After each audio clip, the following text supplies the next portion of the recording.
God has really been really having me in the scriptures like a lot, a lot. And Holy Spirit was leading me to read the book of Samuel. So I recently read the book of Samuel again, and it's amazing how you read something and you read it again and you're seeing things with a fresh set of eyes or from a fresh perspective or a different perspective that you've never noticed before.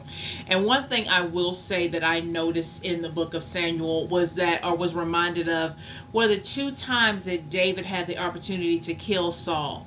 It really reminded me of how the things we go through in life, and we have choices, and we can either react on our emotions or either take the high road and do what God is calling us to do.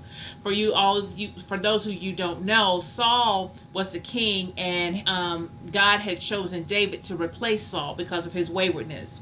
And so David had taken position, as the king, and Saul continued in his hatred, in his torment, in his humanity. Let's just say it, your jealousy, whatever it is you want to call it, in his humanity, and the weakness of his flesh, did everything he could to try to kill David. And David continuously escaped him. He was always on the run from him. One minute he loved David, the next minute he didn't love David, the next minute he respected David, the next minute he was jealous of David. I mean, it was just a back and forth, yin and yang. And David had two occasions to kill him. The first occasion was in 1 Samuel 24, when Saul went into a cave. And when he was in the cave, David was able to get close enough in the cave that he was able to tear a piece of Saul's robe off. And the robe represented Saul's authority. And then afterwards, he had the opportunity to kill him then, but he didn't. But he did let Saul know, look, I was close enough to you that I could have killed you, but I respect you because you are God's anointed. You were the one who was king, and I respect your authority, I respect your leadership, and I respect who you are, and I would not kill you. And in that moment, Saul became convicted by his actions and asked, oh, I wouldn't kill you, David. Please forgive me. You're right. He humbled himself for a brief moment, and probably within the next sentence, he was still in his people to chase and hunt David down to kill him. How many times have you been in that situation where in your face someone is saying, you know what, I am so sorry for what I did.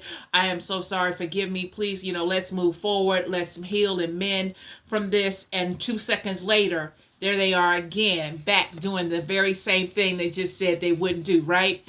And so then again, David encounters Saul once again. And this time it was in 1 Samuel 26, 7-9. He was standing over Saul's head.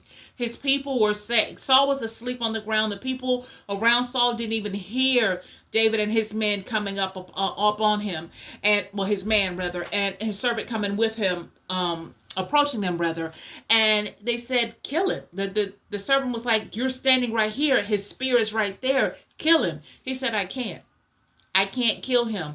He is God's anointed. He is the one God has anointed king, and I have to respect that. David had two opportunities to take out Saul, who didn't do anything to try to help David, but just try to make David's life miserable. If we were in that same predicament, would we do the same? We have to really ask ourselves and check ourselves, check our character, check our integrity, check and see our heart and our motives and what we're doing. And when we are put in those positions, in those predicaments, make sure that we're doing the right thing by choosing the will of God and realizing this is a child of God and this is who God is called. Realizing that person's proper place of authority and position in your life, be it a boss, be it a leader, be whoever it is. And despite what they're doing, trust that God will deal with them accordingly, but also that you have a part to play and you have to choose the right, the higher road and the right thing to do.